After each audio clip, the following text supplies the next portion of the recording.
Nah, ini pakai pinggulnya pakai lah, jangan keseruduk. Isip bener. Nah, jarak antara imam dengan makmum 3 hasta. 1, 2 di sini. Imam berdiri di sini. Kalau dari awal, sebagian kan ada langsung di belakang. Imam 3 hasta. Kita ini pun sampai ke sana seharusnya. Cuman karena halus, ada memungkinkan. Bangun dulu. Duduk di sini. Kaki duduk di sini, Pak. Bawa minum dulu.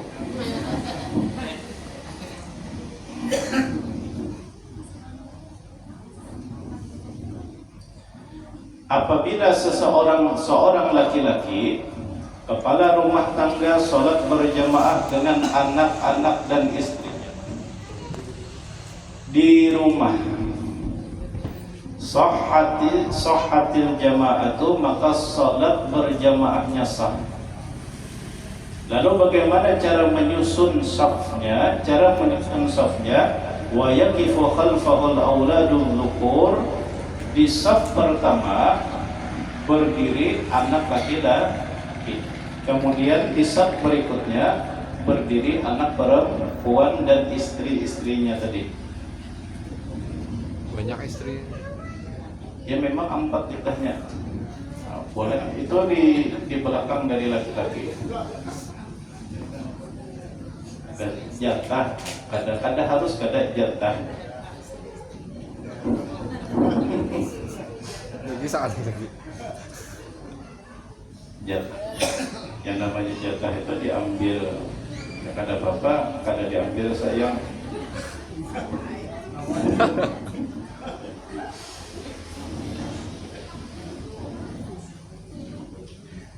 Yukrahu lil makmum, makruh hukumnya bagi makmum ayu salliya munfaridan,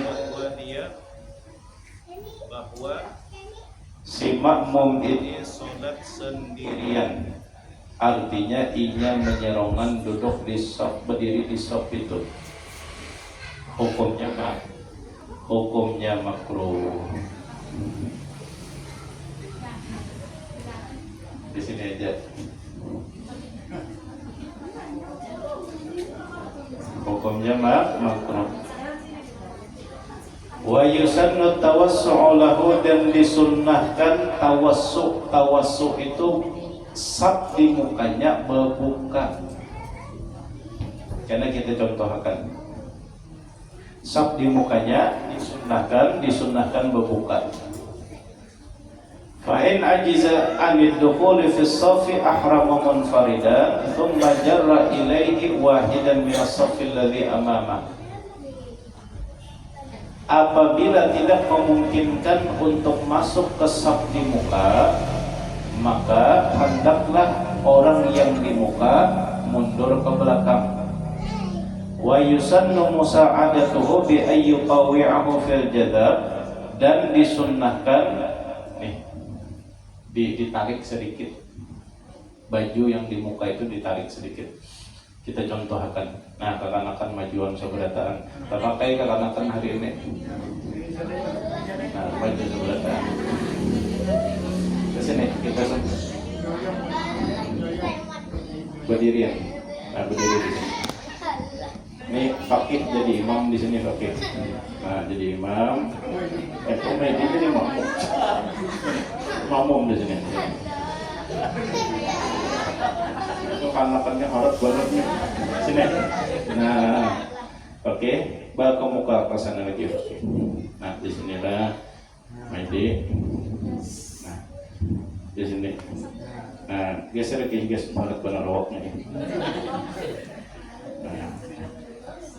Nah, ulun datang serongan. Ini sop sudah hibah. Nah, yang pertama jangan langsung menggawir yang di muka. Yang pertama makmum yang di muka ini harus paham. Kalau ada yang datang satu orang di belakang, maka si makmum yang ada di muka bergeser. Bergesernya di sebelah mana? Bergeser sebelah kanan. Nah, bergeser. Ini hadang dulu. Nah, di sini dulu, ada sabar nih. Nah, ada. Jadi bergeser sebelah kanan. Ini kawalah bergeser kayak ini. Ini misalnya di ujung mana nih? Di ujung dinding. Ini masih kawat. Ini geser. Nah, ada bergeser. Masih bergeser. Ada kosong. Maka ulun masuk di kosong ini. Bergesernya ke sebelah ke kanan. Satu. Kalau ternyata halus nang kayak ini, mas awak ulun kada muat. Misalnya cara kedua, yang di muka tarik begemet, jangan bahanggus. Tarik begemet hadang dulu. Nah, Anda jadi ulun di belakang. Nah, kosong. Yang di sebelah kiri geser sampai yang di ujung itu yang kosong. Ini cara kedua. Nah, disunahkan tadi kada hanya sekedar digawil, tapi digawil sambil ini. Nah, tapi jangan sampai jauh bahunya bahunya terpaling. Kalau bahunya sampai terpaling nang kayak ini, kita tarik singen jangan batal sembahyangnya. Jadi nang kayak ini. Nah, kalau misal pas bergeser tadilah pas ini meja. Nah, bergeser ini kan kosong karena Anda keluar tadi ke belakang. Ternyata si Umaidi ini kada paham. Ada mau bergeser. Karena mau bergeser ia kada paham. Nah, lalu ujar si Gani. Nah, si Gani kan di sini Umaidi. Nah, di sini ini kan kosong. Nah, tapi siapa Umaidi ini kada bergeser. Nah, lalu ujar si Gani boleh tarik. Jangan ganteng. Tarik. Nah, tarik. Tarik. Kalau ini kada paham, tarik. Yang ditarik juga jangan sarik. Karena itu hukumnya sunat. Kalau pagar jamaahnya kada sah. Ya, dudukkan dulu di sini lagi. Nah, dudukkan lagi di sini.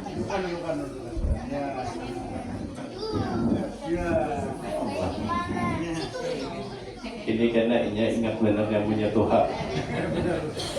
Bahari apa aja.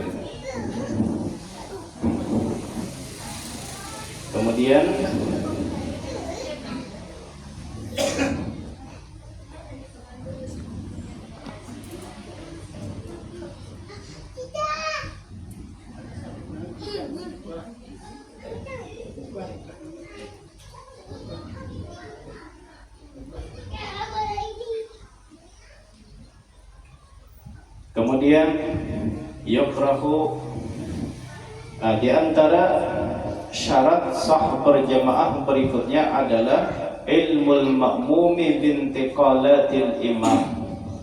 Si makmum harus mengetahui dengan perpindahan gerak-gerik si imam. Min musyahadati, bisa dengan cara melihat, misalnya di layar tancap. Kalau masjid-masjid ganal itu kan ada layar tancap. Au bisama'il sauti, atau dengan mendengar suara mikrofon. Au ru'yati ba'dis sufuf, atau dengan cara melihat shaf yang ada di depan.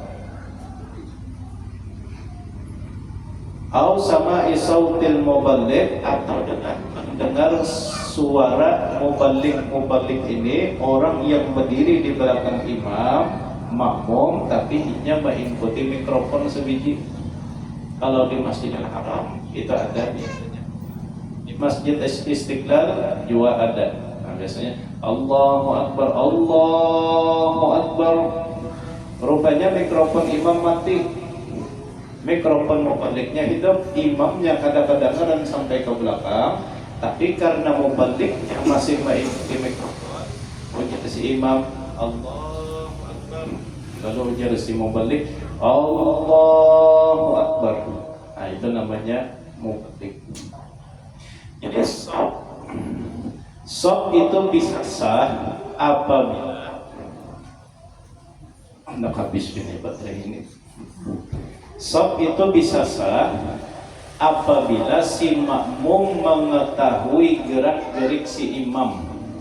Kalau tidak mengetahui maka berjamaahnya kada sah. Contohnya sembahyang di mushola, lalu ada yang jadi makmum di gang apa itu namanya, di gang nah kayu bulan, ada yang jadi makmum di situ. Tapi jamaah kita ini sampai keluar mushola itu sembahyang hari raya misalnya di sini dah sampai keluar terputus. Lalu ada pulang memasang saf di belakang sana jauh. Sahlah salat berjamaahnya yang di belakang sana dengan syarat satu, jamaah yang di belakang sana mengetahui gerak-gerik imam. Bisa lewat satu, bisa melewati TV. Ini jauh jaraknya, tapi dengan TV tadi ini melihat imam lagi ruku juga, imam lagi.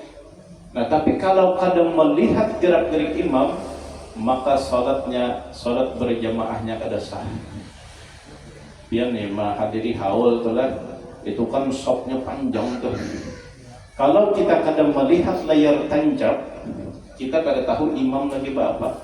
Kalau kita kada tahu imam lagi apa, maka salat kita kada sah. Jadi cara mengetahui imam ini gerakannya lagi apa itu bisa melewati suara imam. Sami Allahu liman hamidah, berarti imam lagi tidak.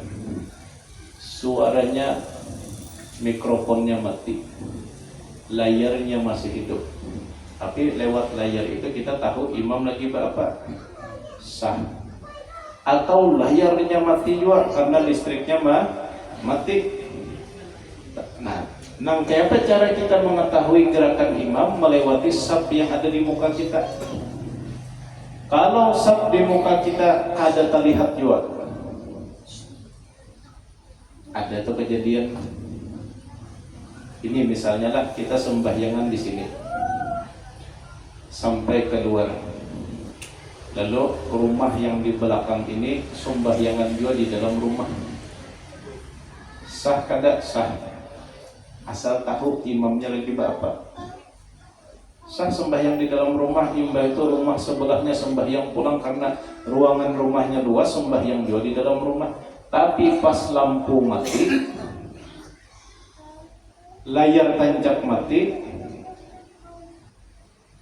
dengan makmum yang di luar kada melihat, maka jamaah yang ada di dalam rumah itu terputus. Karena ada kawal lagi ma'ijihi mengetahui imam lagi apa. Ya kan boleh yang hendak sembahyang di rumah berjamaah berdiri, yang di dalam rumah. Di dalam rumah di situ bersusun di dalam rumah sah berjamaahnya. Dengan syarat lawang rumah itu dibuka. Supaya terhitung saf itu bersambung dibuka. Ngalihnya itu Anda kekanakan pas lagi sembahyang ditutupnya.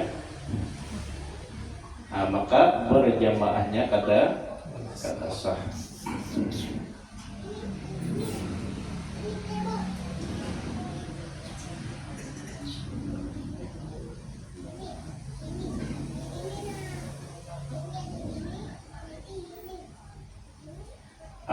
Tapi dengan syarat apabila kita berjamaahnya ini jauh, jaraknya itu 300 hasta. Kira-kira berapa ratus meter itu? 150. Sahasta ini setengah meter, 40 sentian kalau lah adalah setengah setengah meter lah. Setengah meter lah. Setengah meter berarti 300 hasta itu 150 meter. Jadi ada yang sembahyang di sini sampai ke pelataran, lalu di pelataran rumah sana ada pula mu'alah sab, misalnya 50 meter ke sana. Nah, imbah itu andai kada 50 meter, 150 meter di sana mu'alah sab serongannya. Nah, 2 baris. Tapi berjamaahnya 4 di sini juga. Tapi karena jalanan ini basah, misalnya lalu ini masing-masing di pelataran rumah mu'alah sah, salat berjamaahnya sah. Dan tidak sah salat di belakang radio dan TV. Di belakang radio dan TV, li bu'dil masafah bainal imam wal ma'mum wa adamil ittihad fil mawqif.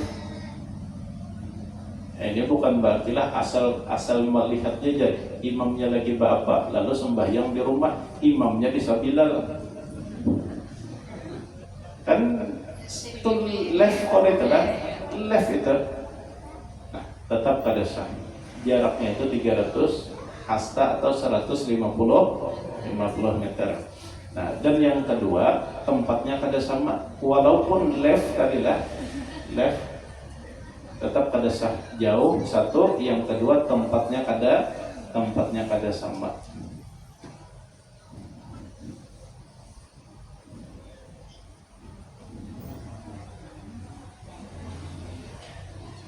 Tasihhus salat ma'a ikhtilafi niyatil imam wal ma'mum. Sah salat itu walaupun niat imam dan makmum balain.